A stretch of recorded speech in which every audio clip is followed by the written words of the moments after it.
গণপ্রজাতন্ত্রী বাংলাদেশ সংবিধানের 148 অনুচ্ছেদ, 3য় তফসিলের 5 অনুচ্ছেদ এবং জাতীয় সংসদের কার্যপ্রণালী বিধির 5 বিধি অনুযায়ী মাননীয় স্পিকারকে ত্রয়োদশ জাতীয় সংসদের সংরক্ষিত মহিলা আসনে নবনির্বাচিত মাননীয় সংসদ সদস্যদের শপথ পরিচালনার জন্য বিনীত অনুরোধ করছি।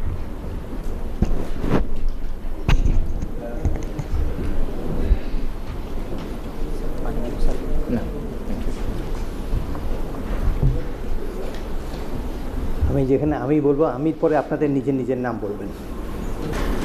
বিসমিল্লাহির রহমানির রহিম। আসসালামু আলাইকুম। আপনাদের সবাইকে আন্তরিক অভিনন্দন ও শুভেচ্ছা। এখন আপনাদেরকে শপথ বাক্য পাঠ করানো হবে। আপনারা অনুগ্রহ করে দাঁড়িয়ে শপথ পাঠ করার জন্য অনুরোধ করছি। আমি সংসদ সদস্য নির্বাচিত হইয়া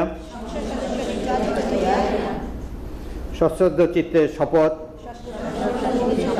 বা দৃঢ়ভাবে ঘোষণা করিতেছি যে আমি যে কর্তব্যভার গ্রহণ করিতে যাইতেছি তাহা আইন অনুযায়ী ও বিশ্বস্ততার সহিত পালন করিব। আমি বাংলাদেশের প্রতি অকৃত্রিম বিশ্বাস ও আনুগত্য পোষণ করিব এবং সংসদ সদস্য রূপে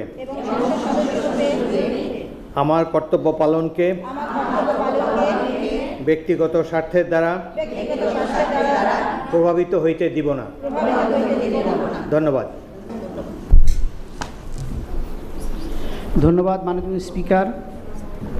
আমি মাননীয় সংসদ সদস্যবৃন্দকে নিজ নিজ আসন গ্রহণের জন্য বিনীত অনুরোধ করছি।